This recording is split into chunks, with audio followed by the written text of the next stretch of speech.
If the Indian diaspora cares for its motherland, it must fight for it. Voicing his dismay, Congress MP Shashi Tharoor expressed his disappointment over the Indian-American community's silence on recent setbacks in Indo-US relations in the wake of steep tariffs and H-1B visa controversy. Speaking to reporters after interacting with a 5-member US Congressional delegation in Delhi, Tharoor said he was surprised by the lack of communication from the Indian diaspora in the United States. 5 members of the US House of Congress, who happened all to be from the Democratic Party, and 4 of them were from California, but they had tremendous interest in India.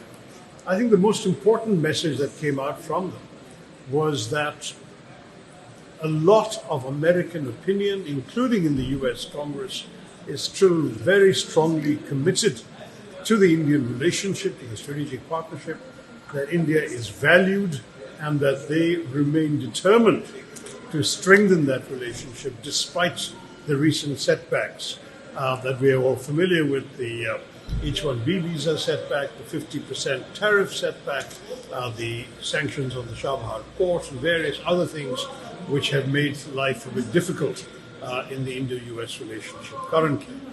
I do want to stress that one of the points we raised was why the Indian-American diaspora has been so silent about all of this. One of the congresswomen said that not one phone call has come to her office from any Indian-American voter asking for her to support a change of policy. And this is something that is surprising and that I think we all need to reach out to the Indian-American population saying, if you care about the relationship with your motherland, then you also have to fight for it, speak for it, and make more of an effort to press your political representatives to stand up for India. Notably, Tharoor, who is chairman of the Standing Committee on External Affairs, led the Operation Sindoor delegation to the United States of America. One of the objectives of the all-party delegation after Operation Sindoor was to win the narrative war. Tharoor's dismay at the silence of the diaspora is not surprising. A strong feeling even after India won the real war was that we were losing the narrative war to Pakistan. Indian Americans are one of the most influential blocs in the United States. Let us look at the influence they wield in America. Indian diaspora represents a dynamic network of 5.1 million people, including 2.8 million first-generation immigrants.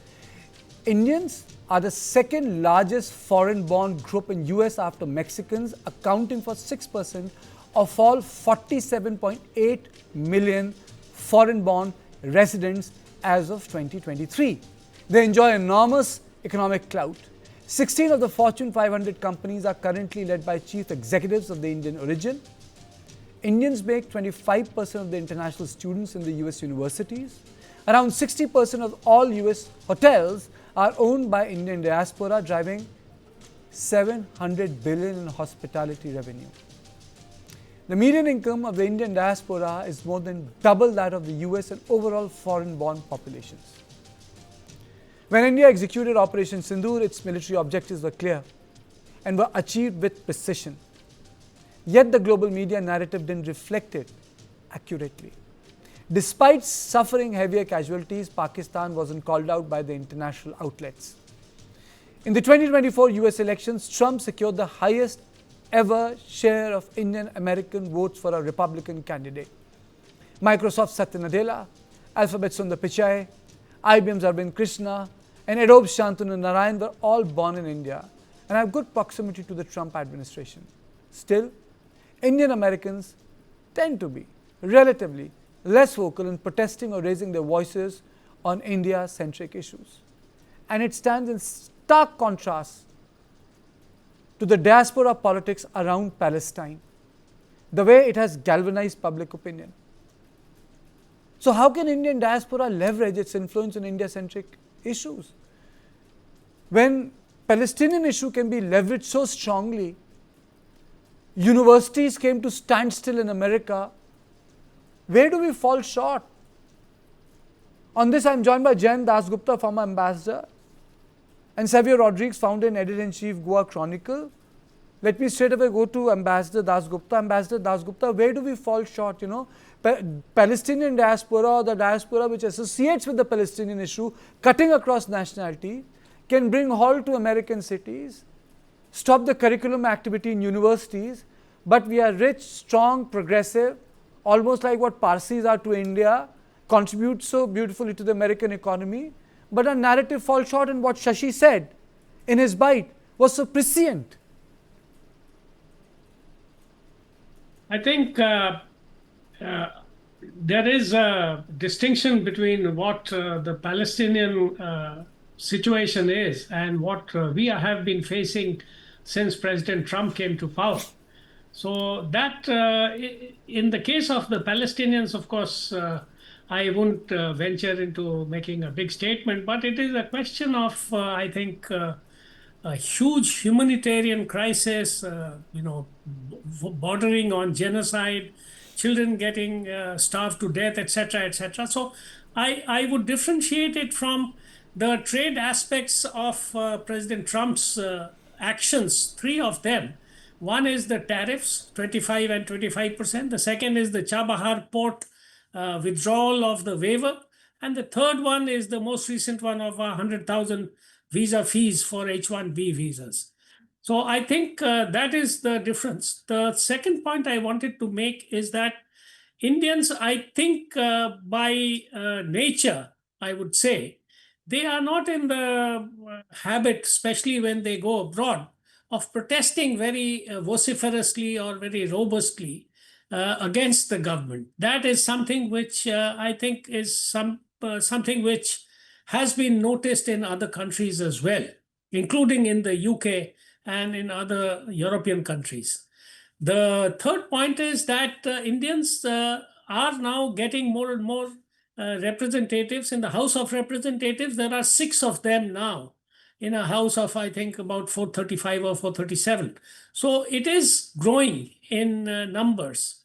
And the last point I wanted to mention is that this present government of MAGA, I think there is this overhang of white supremacy also coming in a small way at least.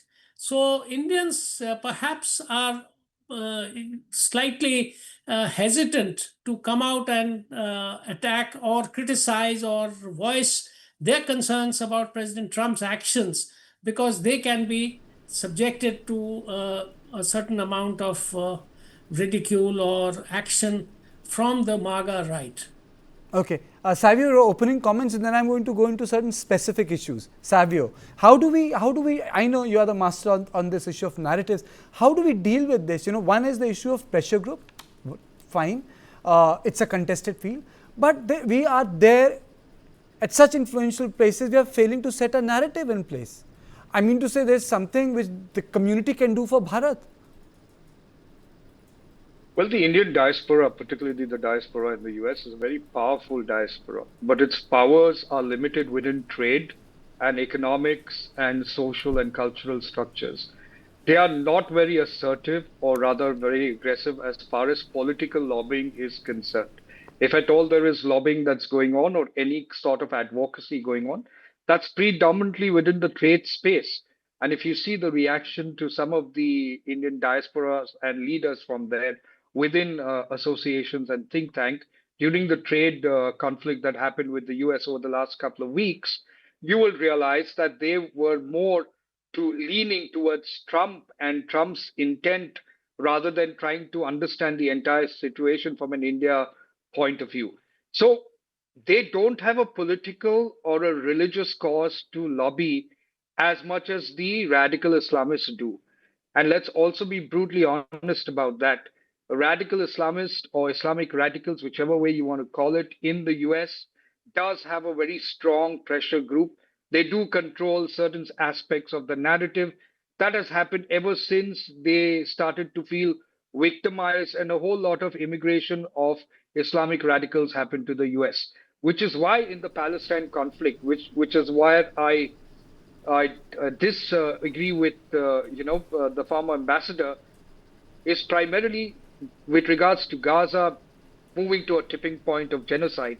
Because the problem in Gaza is not something that existed now. It is a problem that existed in Gaza for decades. However, every one of the stakeholders with concerns to Gaza have failed in identifying the biggest problem that exists in the Arab world and other parts of the world, and that is Islamic radicalism. The difference now is, Kartikeya, is that many within America, in wanting, especially the Islamic radicals and their lobby, the left, in wanting to find a new devil to unanswered questions in America,